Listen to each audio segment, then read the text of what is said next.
Chris from Poseidon here. Going to start a new video series we're doing, which is our weekly wash. It's a newsletter we've been doing the last couple of months. Going to switch things up a little bit and roll with a written one week and a video newsletter the next week. Concept being to hit some of the latest news, information, product releases. Want to get on some guests, want to give some tutorials and some instructions, and hopefully give some content every couple of weeks which is useful and knowledgeable to you guys. So feel free to comment, like, subscribe, hit us up for any questions or requests on things to add in.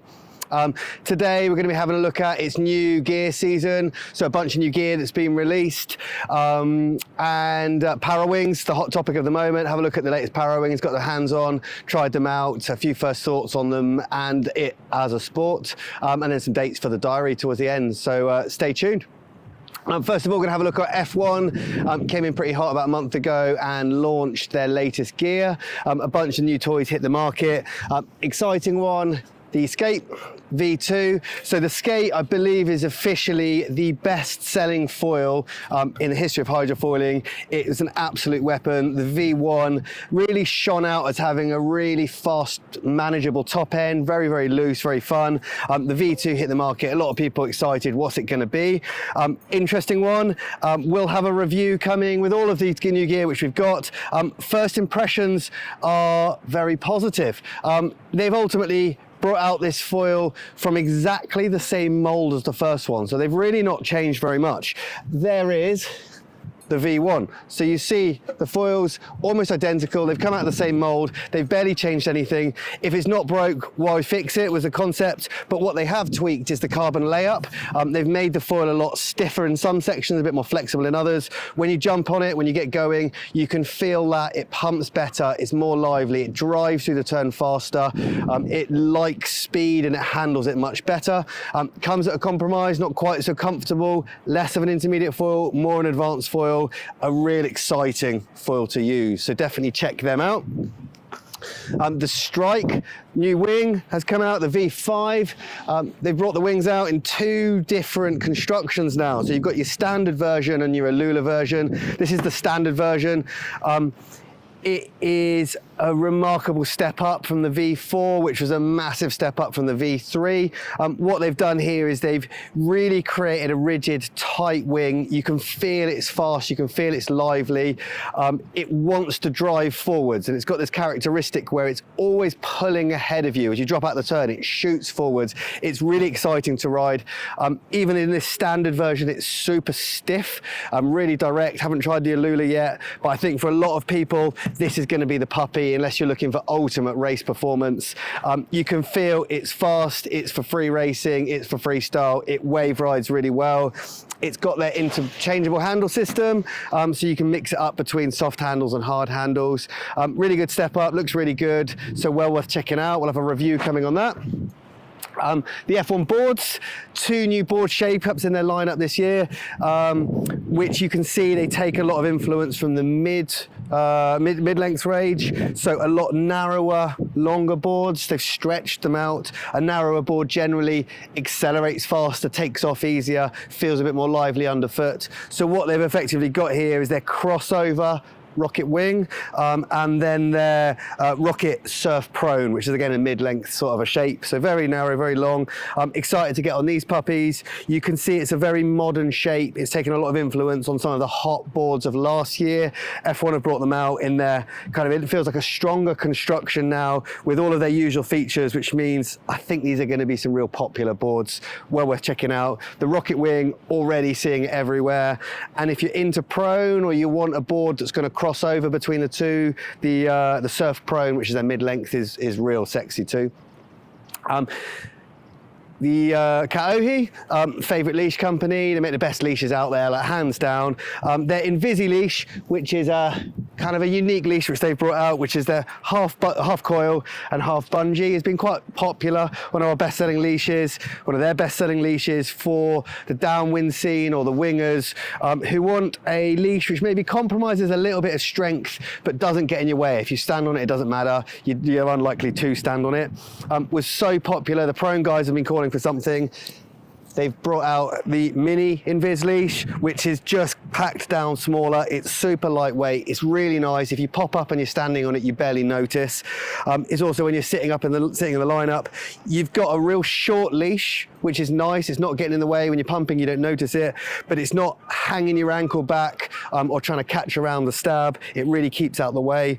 I'd probably still want a standard leash in the quiver for the bigger days, but for the smaller days, for your daily driver, that's really nice, well worth checking out, which is that one. Ozone have dropped their new Enduro V5 Ultra X. So it's their Enduro kite in the V5 model, which they dropped about 6 months ago, brought it out. They're versatile, do everything, go everywhere kite. We've got a review out on their standard V5 Enduro. They've now entered with their Ultra X, so a different version of it, constructed out of a Lula. It's lighter, it's stiffer, it's a lot more expensive, but it's a premium product, which the V5 is designed to go over and do everything. It was very well refined in their latest version, the V5. I felt like it was softened a little bit, and it was made a kite which is made more versatile for your average rider who's looking to free ride. I haven't had the opportunity to try this yet. Looking forward to it, because it feels like in this new construction, it's going to take all the good bits of the V5, which is versatile, but then supercharge it with this stiffer, faster, livelier construction. Check that out. It's a high price tag, it's not for everyone, but well worth looking at. Give us a shout if you want to try it. So Parawings, it's the hot topic of foiling this year. You'll have probably seen them bouncing around, loads of brands talking about them and rushing to bring them out. Kai Lenny's dropped in on Jaws with one.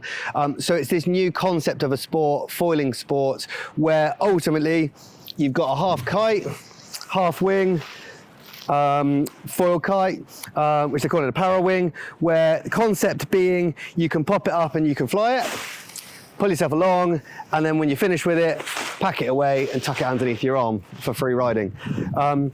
Concept comes off the back of prone foiling, you're totally free. Downwind foiling, you're totally free. You can use your shoulders, you can carve around. It's beautiful, but it's not an easy sport to get into. Winging, a little bit easier to get into. It's got that wave count where you can rattle upwind, you can cruise back downwind again, really, really good. But you've always got a piece of kit in your hands, which restricts how tight you can turn and where you can go on the wave. Kiting, long lines, you've always got to keep line tension, which means you've got to add a delay to things. So enter the Parawing, which gives this freedom in concept that we can throw it up, we can get ourselves going, we can pop onto foil, and then we can get rid of it. As you've got the hang of it, I'm spending a bit of time on this now. I've put time in on this one, which is the Ozone and the North Ranger. I've been lucky enough to get these fairly early, put in some sessions, do some light gusty sessions, I've tried them, some super overpowered sessions, downwinding, and some upwind downwinders. Got to the point now I kind of understand it, can do it, and it will always have a place in my sport now, because that freedom of being able to rip onto a wave or a swell line and then tuck it away is almost like a cheat code for me. Downwinding, paddling up, it's not something which I've got the hang of yet. So to be able to pop this up, I can be there. I can be using a standard wing setup. So I've kicked things off with an 80-litre board, with a 1300 foil, rattled on down to like a 900 foil now, following the journey. So you can use your traditional wing setup if you don't have that ideal downwind setup. And that freedom that you're on a swell line without a piece of kit in the way means it's super fun and it is really good to ride. But we're in the first generation of the sport, and you'll see online there's a lot of hype, there's a lot of buzz. What's going on? Should you get involved with it? All of the brands are rushing to bring out these products to the market. They're all different, they've all got a different concept. They all want to be the first and the best. You'll notice a lot of differences between them. But in this first generation, what's imminently obvious when you first get it out of the bag is that it is quite a primitive foil kite, which is designed to be tangle free and easy to handle, which means we can't change its angle of attack. We've got a front, which we fly it off the front here, and we've got a brake to land it. So it's very crude and it's very simple. Now that means that you can pop it up, you can get going, and then you can tuck it away. But if you need to depower it, you can't sheet it out. You can't change the angle of attack. If you want to pump it, it's quite soft. You can't create more power. So the wind range on these things is very narrow, and you've got quite a narrow band of when you can go out in them. To then pull it upwind, being that it's designed to chug downwind and pack away really easy. It's like the early generation of wings or the very early generations of kites, in that you really physically have to drag it up. It's quite an exhausting sport because you're really pulling on it, you're having to slice it through the wind. It's the sort of sport you're going to want a harness. Maybe they're going to improve that as the generations go on. It's well worth checking them out. I've been lucky enough to try this Ozone one, which is the pocket rocket, and the Ranger.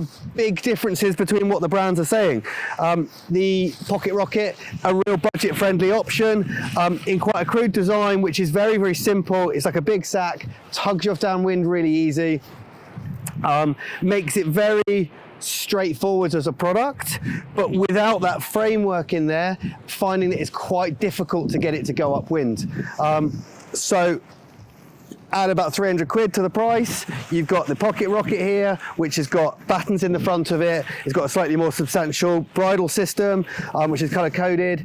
And with this, it feels much easier to go upwind. So already there's lots of different designs which are out there. And if you just want to go downwind and you're on a budget, the options are there. If you want something for upwind and downwinding, there's better ones. No doubt the brands are going to be leapfrogging each other to come out with it. Does it have a place? Should you get one?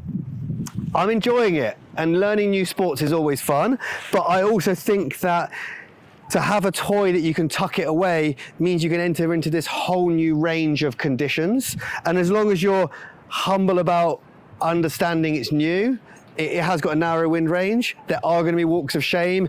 There are going to be tangles. It's going to get in a right mess. It happens an awful lot that you've got to learn to manage these lines. If you're ready to embrace that journey, the doors are going to open to all sorts of different conditions that you can get involved in. So definitely check them out. So we'll leave it at that for this week's one. Going to get some more people involved. As I said, get some how to do, some instructional pieces, new kit as it comes out. We've got more reviews on the way. Make sure to save the date. If you can get down to Cornwall, 4th, 5th, 6th, around about then, we've got the Code Foil guys coming into town, just putting together a social, so save the date on that. Shout out to these guys, Foil Club, cool crew down in St. Ives that are doing some good things. Follow them on social media. Give us a shout if you want to try some new things, if you want any info, any advice. I'm Chris, and we're PoseidonWatersports.com.